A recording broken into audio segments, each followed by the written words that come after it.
Good morning बच्चों।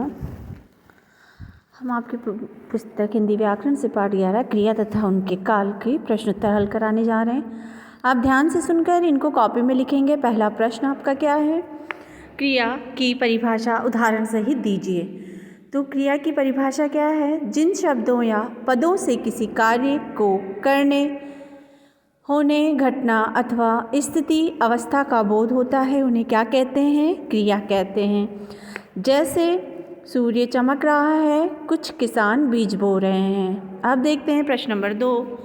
सकर्मक क्रिया तथा अकर्मक क्रिया में क्या अंतर है? तो बच्चों, सकर्मक क्रिया में और कर्मक क्रिया में अंतर देखते हैं। जिस क्रिया के साथ कर्म का प्रयोग होता है उसे सकर्मक क्रिया कहते हैं, और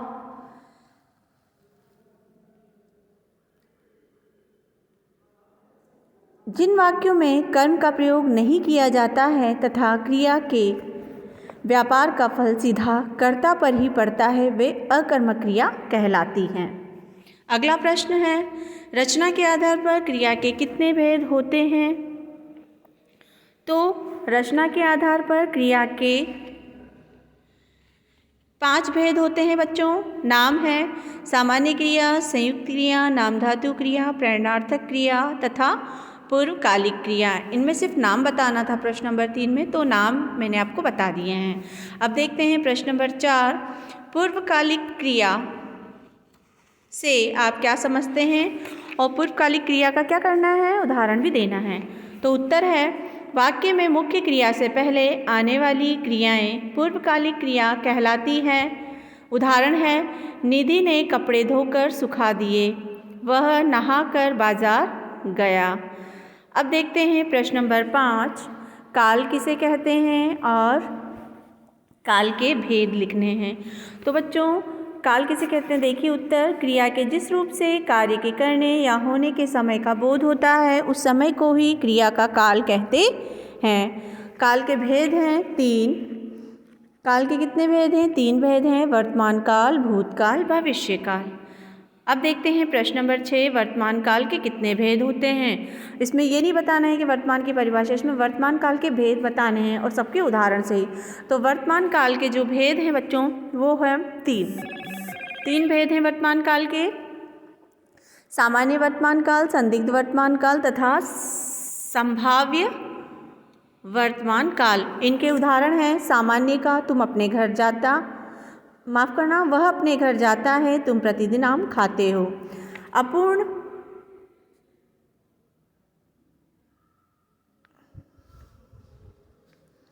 फिर है संदिग्ध वर्तमान काल में, जिसे अपूर्ण भी यहाँ पे कहा गया बच्चों। देखिए इसमें दोनों में मिसप्रिंट है। चिड़िया उड़ रही है, वह घर जा रहा है, अंकित खाना खा रहा है। संभावना है इसमें। अब है संदिग्ध वर्तमान काल में, पिताजी पूजा कर रहे होंगे, आयाम अब यात्रा कर रहा होगा। तो ये थे इनके वर्तमान काल के भेदों के उदाहरण। 3 भेद होते हैं।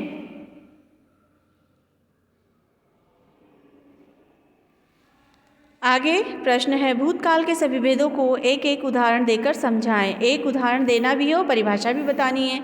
तो भूतकाल के जो हैं वो 6 भेद होते हैं। सामान्य भूतकाल, आसन्न भूतकाल, पूर्ण भूतकाल, संदिग्ध भूतकाल, हेतु मत भूतकाल और संभाव्य भूतकाल। अब इनका आपको क्या है? परिभाषा के साथ उदाहरण देना है।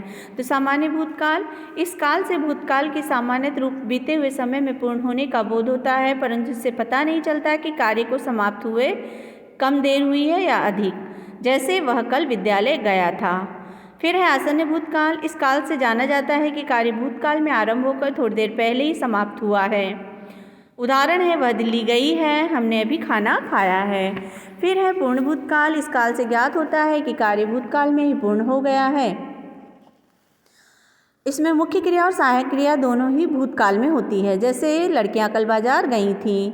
अगला है संदिग्ध भूतकाल, जिस काल में क्रिया के समाप्त होने में संदेह का बोध हो वह संदिग्ध भूतकाल होता है। इसमें मुख्य क्रिया भूतकाल में और सहायक क्रिया भविष्यकाल में होती है, जैसे वह घर चला गया होगा। फिर है हेतु मत भूतकाल, इस काल को सामान्य संकेतार्थ भी कहते हैं। इस काल में शर्त का बोध होता है और ऐसा प्रकट किया जाता है कि कार्य भूतकाल में होने वाला है किंतु हो नहीं सका है। जैसे यदि तुम उसकी बात मान लेते तो हमारा काम बन जाता, यानी काम क्या है, बना नहीं है। फिर है संभाव्य भूतकाल। इस काल के वाक्यों से भूतकाल में कार्य के होने की इच्छा या संभावना प्रकट होती है और इसमें जो क्रिया होती है मुख्य, वो भूतकालिक कृदंत क्रिया होती है। उदाहरण, शायद वह घर गया हो, शायद वे आज न चले हों। तो ये था बच्चों प्रश्न नंबर 7 का उत्तर। अब देखते हैं प्रश्न नंबर 8, भविष्यकाल के कितने भेद होते हैं और प्रत्येक का एक एक क्या देना है, उदाहरण दीजिए। तो भविष्यकाल के 2 भेद होते हैं, सामान्य भविष्यकाल और संभाव्य भविष्यकाल। सामान्य भविष्यकाल में इस काल के वाक्यों में किसी कार्य के भविष्यकाल में होने की सामान्य अवस्था प्रकट करते हैं। जैसे वह आज हिंदी याद करेगा, मैं आज खाना नहीं खाऊंगा।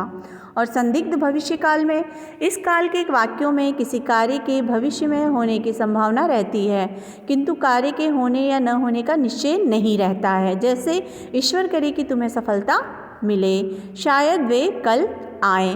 तो बच्चों ये थे आपके पाठ 11 क्रिया तथा उनके काल के प्रश्न उत्तर। इनको आप कॉपी में लिखेंगे सुनकर। धन्यवाद।